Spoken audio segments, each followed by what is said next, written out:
Saya senang dengan buku ini.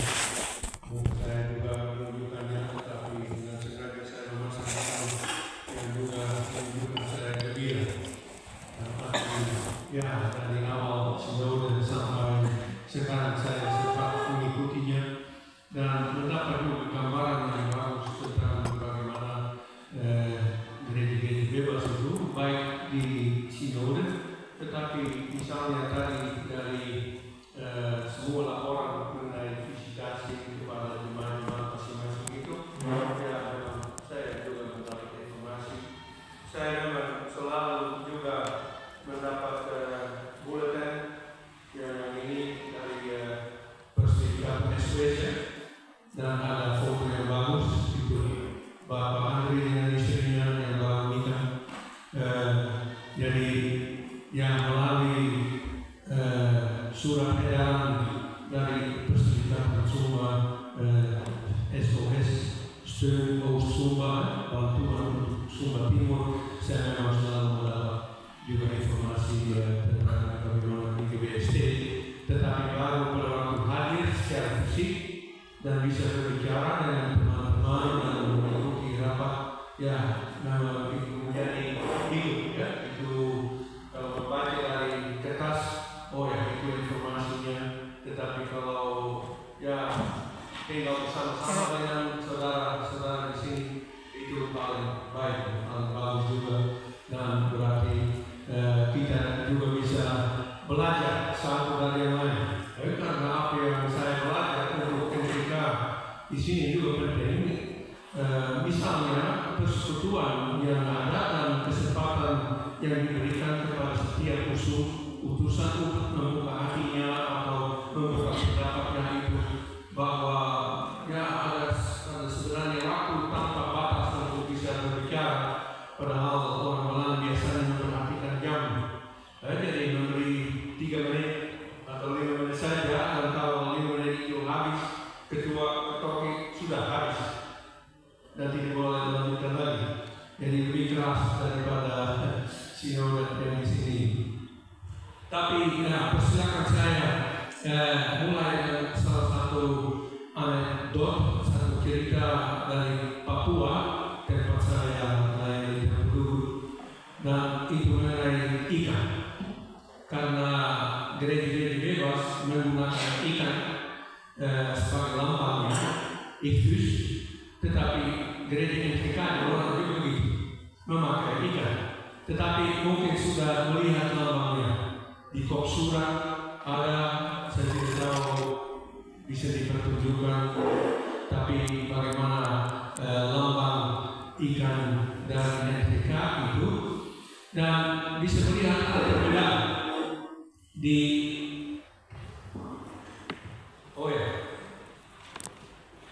Bapak bisa,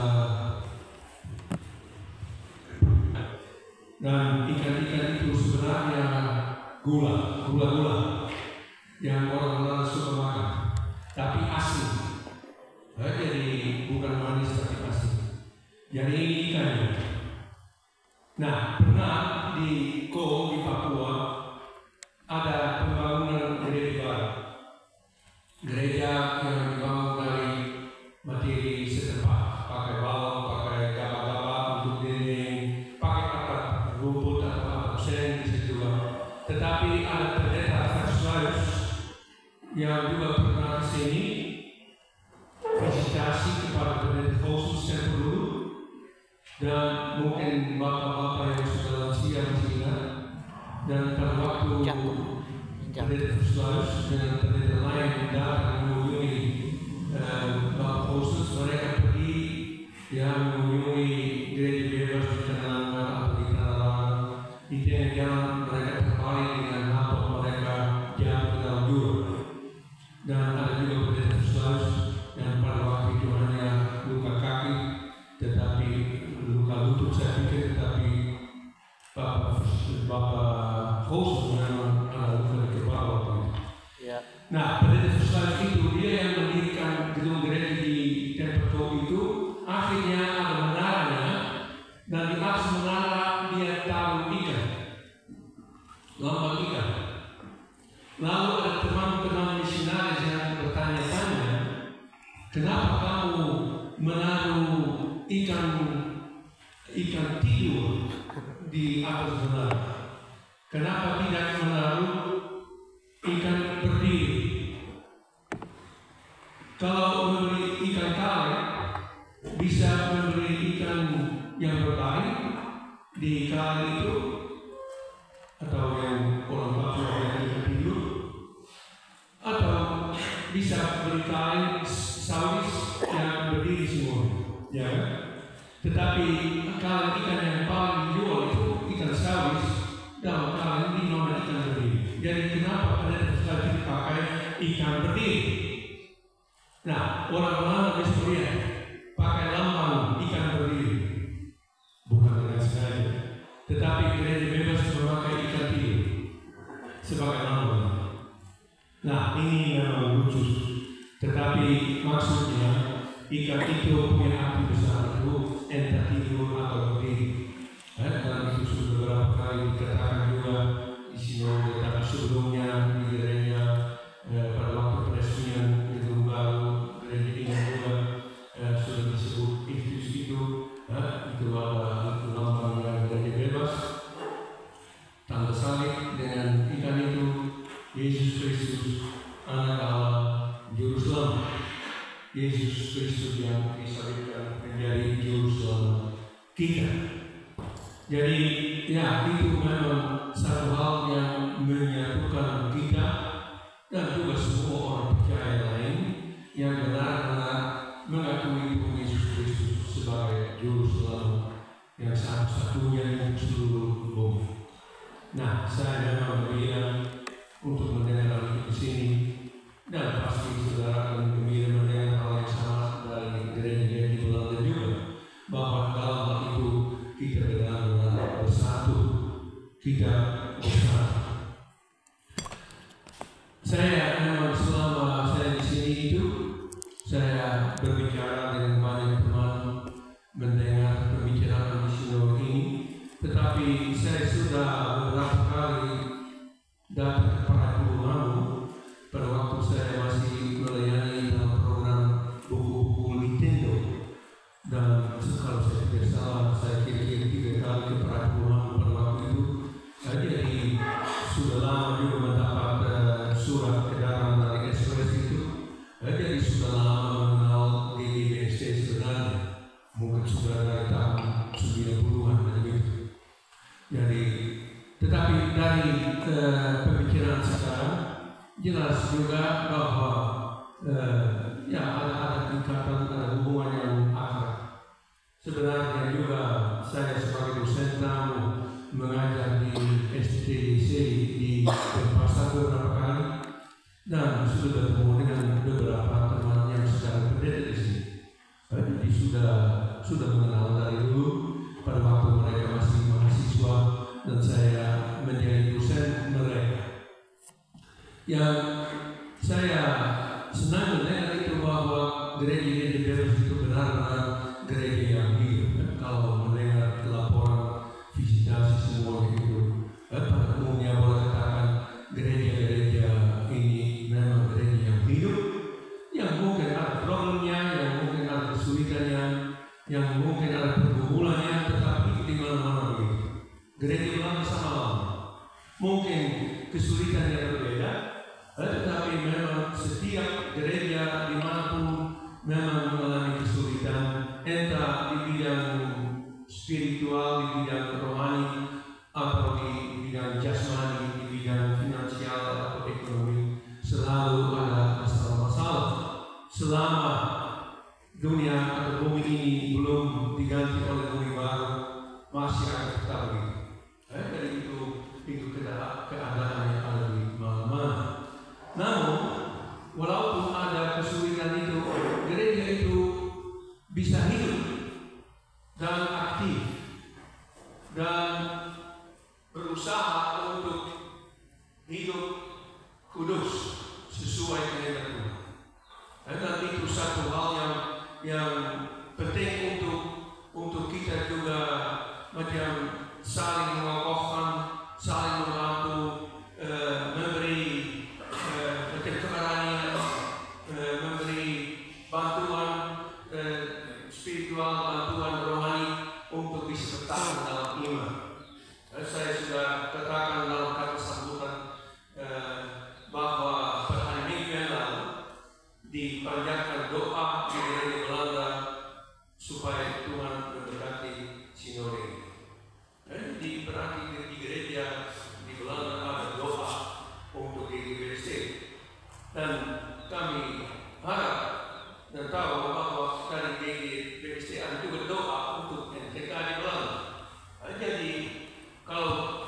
saling mendoakan, ya itu bagus. Berarti menyebutkan nama gereja-gereja persaudaraan di hadapan Tuhan, supaya Tuhan memperhatikan semuanya, memberi berkat-Nya kepada kita semua. Jadi itu satu hal yang boleh saya alami di sini, persekutuan orang kudus, persekutuan dalam iman itu, dalam kepercayaan kita bersama-sama. Tetap saya minta sama seperti gereja di Belanda mendoakan GGBSD juga selalu mendoakan kami di Belanda karena memang perlu untuk melakukan itu terus menerus. Dan ya dalam saya telah menggambarkan beberapa kesulitan yang dialami di Belanda oleh NGK dalam masyarakat yang terlalu mengikuti kesukaannya sendiri dan sama sekali tidak memperhatikan Tuhan atau firman Tuhan lagi. Yang saya dengar di sini juga baik dalam percakapan pribadi maupun kadang juga di sidang kalau ada utusan yang berbicara tentang GGBSD itu gereja kecil yang hanya ada di Sumba Timur, dan bagaimana bisa macam membuat sampai juga di luar Sumba orang tahu bahwa ada gereja-gereja bebas.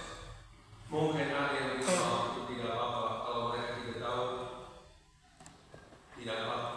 Tetapi ada lain yang kenapa kami tidak menyebarluaskan nama kita kepada orang-orang lain di Indonesia ini, dan juga berusaha untuk macam membuat diri dikenal oleh orang-orang lain, dan itu berarti bahwa kita memang berusaha supaya macam membuka jendela, membuka pintu ke wilayah lain, mencari mungkin gereja-gereja lain yang seasal dengan kita juga.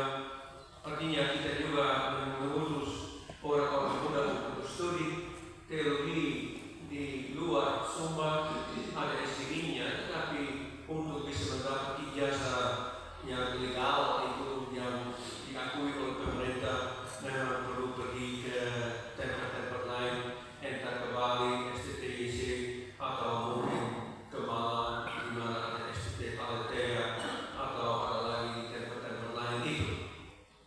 Jadi sebenarnya saya sangat menghormati dan menghargai segala karya Pendeta Olsen juga, tetapi faktanya gereja-gereja bebas mempunyai buku Mazmur sendiri, buku liturgi, pengakuan iman, dan lain-lain, semuanya untuk kalangan sendiri. Langsung berarti juga bahwa GGBSD menutup diri dalam lingkungannya sendiri itu, menutup pintu, menutup jendela, sehingga orang lain ada di luar semuanya.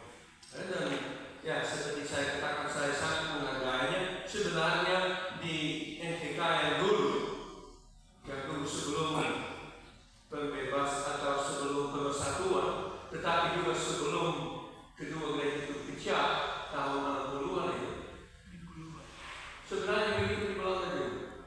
Artinya gereja kami kan dulu boleh katakan sebelum sekitar tahun 80-an punya Mazmur sendiri, punya alat semuanya sendiri, punya sekolah sendiri, punya ini sendiri, punya itu sendiri, sehingga macam ada pagar besar di sekitar gereja itu yang ditutup, tidak bisa keluar, tidak bisa masuk dari luar itu. Tetapi apakah itu sebenarnya sesuai dengan Tuhan? Boleh katakan. Karena kalau Yesus mau dalam doanya, dia bilang kepada Bapa di surga, dia minta supaya semua orang percaya yang benar-benar percaya kepada Tuhan Yesus Kristus menjadi satu. Berarti sebenarnya hal itu berarti juga bahwa kita sebagai orang percaya harus terbuka satu untuk yang lain, mencari persekutuan dengan orang lain di mana bisa. Dan kalau kita bertemu dengan orang yang bilang bahwa dalam Alkitab memang firman Tuhan ada, tetapi di banyak kata manusia juga, kalau kita langsung menarik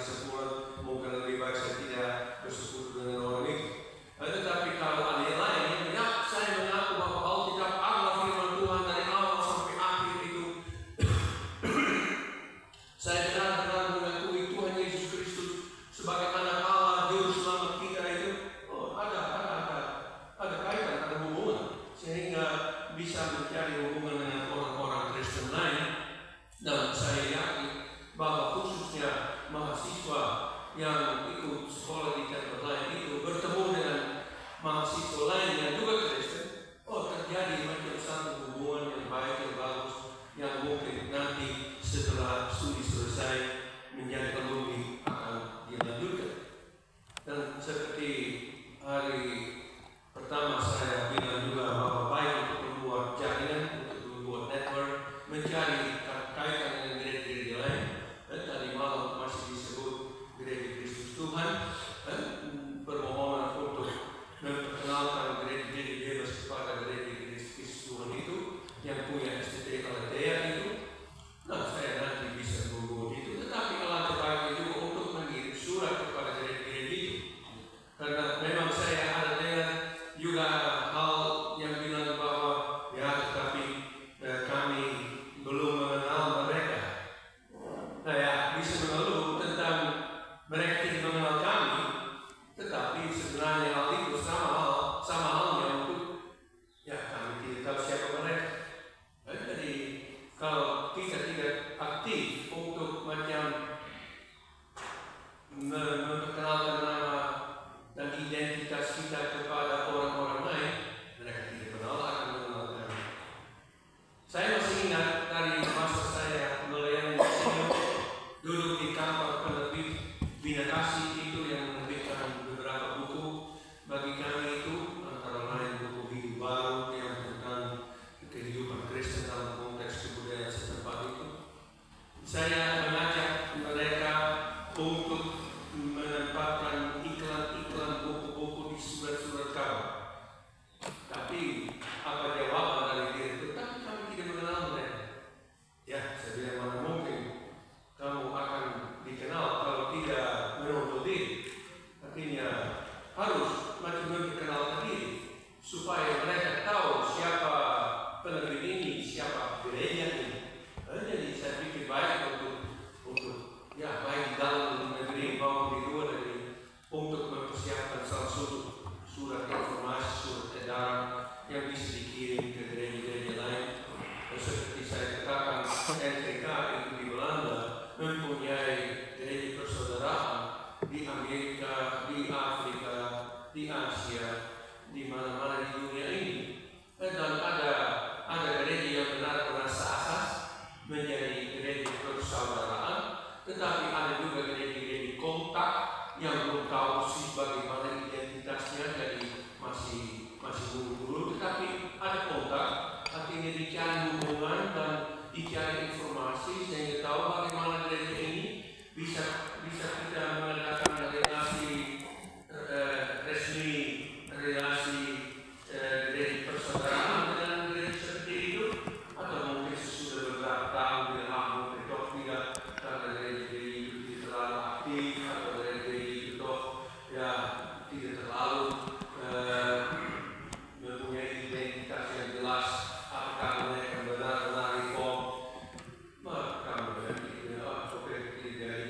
dari mengirim surat bahwa memang sudah ada kontak, tetapi kami rasa lebih baik untuk memutuskannya atau menghentikannya. Jadi dengan cara demikian kita aktif dari ketika untuk mencari hubungan dengan gereja lain. Pada sidang yang terakhir tahun lalu, tahun 2024, ada pertanyaan dari utusan di Sinode di Belanda itu bahwa apakah di Indonesia masih ada gereja-gereja lain yang seasal dengan kami, yang mungkin juga bisa dikirim surat untuk mencari hubungan. Pasti ada. Dan di sini saya juga sebut gereja Turai Mamasa misalnya. Nah itu satu gereja reform juga. Dan ada, tetapi juga di negara-negara lain ada. Dan alangkah baiknya kita merupakan satu jaringan yang kuat untuk bisa membentuk satu fenomena yang reform. Nah, dengan ada ICRC, International Conference of Reformed Churches, mungkin pernah mendengar tentang itu. GGRI, anggota juga dari ICRC itu. Kami juga anggota dari ICRC, tetapi sebenarnya kami sekarang bukan anggota lagi, karena macam di gereja kami juga ada perempuan yang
itu memang satu hal dasar ya untuk gereja. Saya pikir saudara tahu ya bahwa kata gereja itu berasal dari sebenarnya bahasa Portugis kalau tidak itu salah kata gereja, tetapi bahasa Yunani-nya itu Ecclesia, ya, Ecclesia Reformata Center Reformata S, ya kan?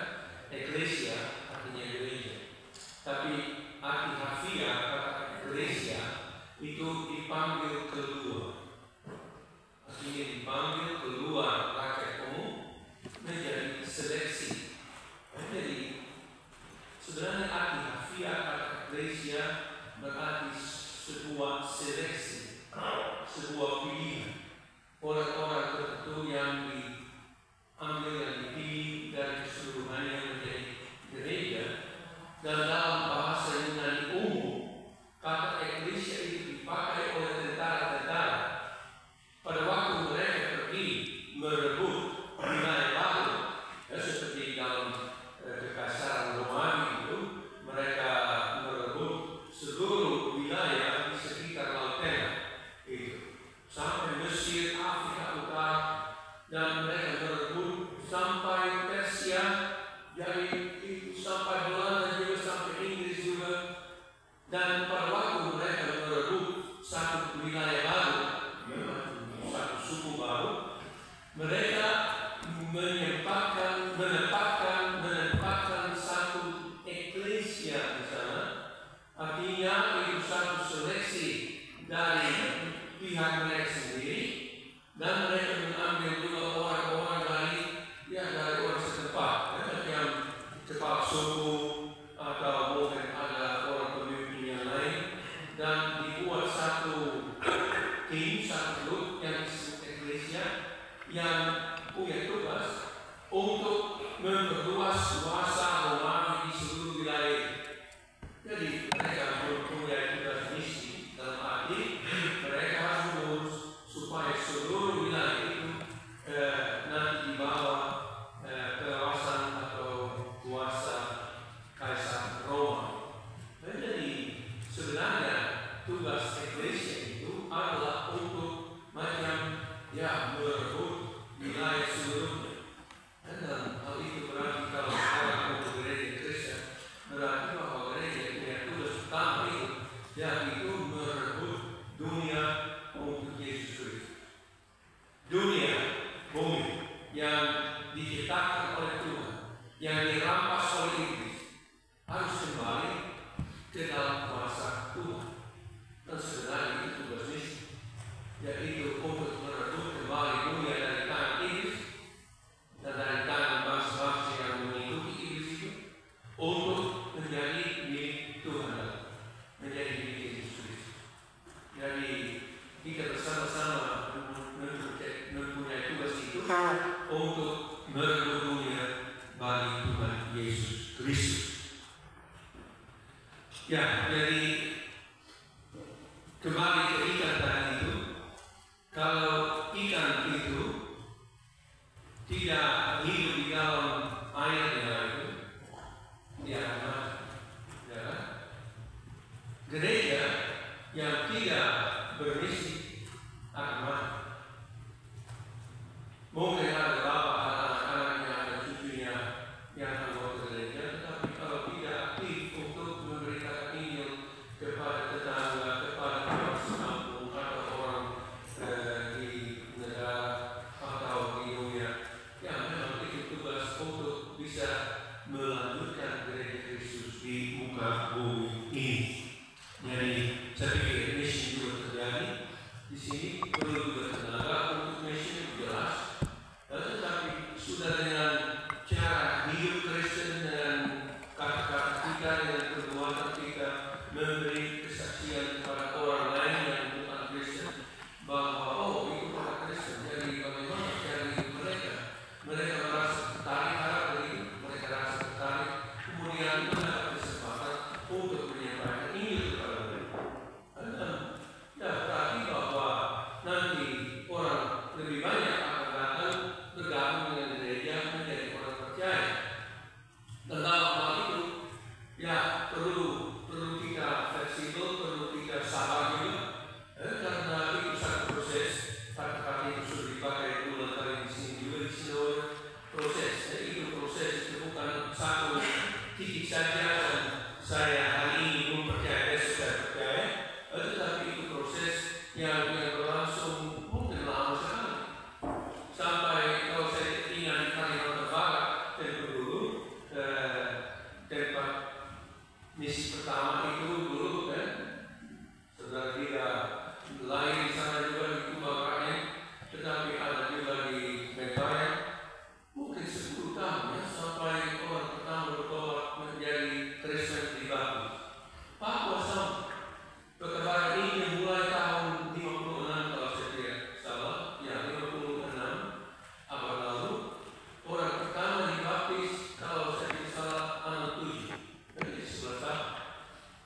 Dan saya kurang tahu bagaimana di hari ini pengalaman saudara-saudara bagaimana.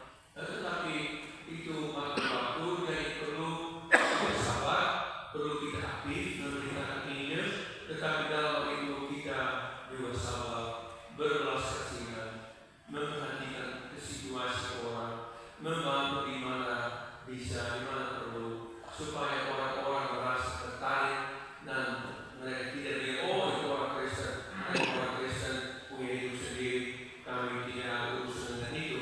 Tetapi mereka mendengarnya, melihatnya, maka mereka menjadi orang yang iri hati, yang juga, oh kami juga seperti itu. Jadi mereka datang dan mereka bisa mendapat kesempatan untuk menjadi anggota gereja juga. Jadi ya saya pikir itu kira-kira yang saya mau katakan sebagai saran-saran itu pagi ini, dengan menegaskan bahwa saya memang benar sekali, saya sangat bergembira untuk boleh hadir di tengah-tengah saudara-saudara. Saya merasa memang ya hubungan famili, ya begitu, ya adik kakak begitu, dan ya saya senang untuk nanti pulang ke Belanda lagi dan lagi dengan ketua istri dan anak semuanya dari tempat di sana. Tetapi ya sudah ada yang bilang, Bapak kenapa tidak tinggal lebih lama di sini? Mungkin masih sampai minggu depan. Begitu ya, memang saya suka, saya rindu. Hanya saya ada tugas-tugas lain juga. Jadi ya saya kasihan, saya hari Sabtu sudah berangkat lagi. Tetapi ya saya benar-benar itu senang di sini dan juga punya kerinduan untuk tinggal lebih lama di sini dan berkunjung kepada jemaat-jemaat dan bertemu dengan banyak saudara. Tetapi kesempatan itu tidak ada. Tetapi sebenarnya saya sebagai anggota CLB masih beruntung karena ada juga anggota-anggota CLB yang berkunjung kepada sinode gereja persaudaraan di Amerika atau di Afrika, tetapi mereka hanya 2-3 hari di sana mengikuti sinode pulang, sehingga tidak kontak. Juga karena masalah bahasa, dalam arti mereka bisa berbahasa Inggris, tetapi ya itu bukan bahasa asli kita semua. Jadi untuk kita semua orang bahasa asing, jadi harus berusaha untuk berbicara dalam bahasa asing itu, dan selalu ada ya kurang mengerti atau salah paham atau hal seperti itu. Jadi ya bagus kalau bisa macam berbicara satu dengan yang lain dalam bahasa yang kita kenal. Baik Bapak Ketua, saya sangat berterima kasih bahwa saya memang boleh hadir di sini. Saya nanti tentu akan melapor juga kepada seluruh komisi CLB di Belanda itu. Tetapi ya laporan saya pastinya akan sangat positif, dan yang kami sebenarnya di Belanda suka sekali bahwa relasi persaudaraan tidak hanya terdiri dari macam dengan hadir di sinode beberapa hari, tetapi ada juga melalui WhatsApp, melalui email, ada kontak. Kalau kita ada pertanyaan tentang satu masalah, minta advice dari gereja persaudaraan, kami akan mengirim email atau WhatsApp. Saya mohon dari sini juga, kalau ada hal yang bilang, oh kami mau dengar bagaimana pikiran CLB kami, kirim saja begitu, supaya ada hubungan yang akrab dan yang lebih itu penting. Jadi terima kasih banyak Bapak Ketua.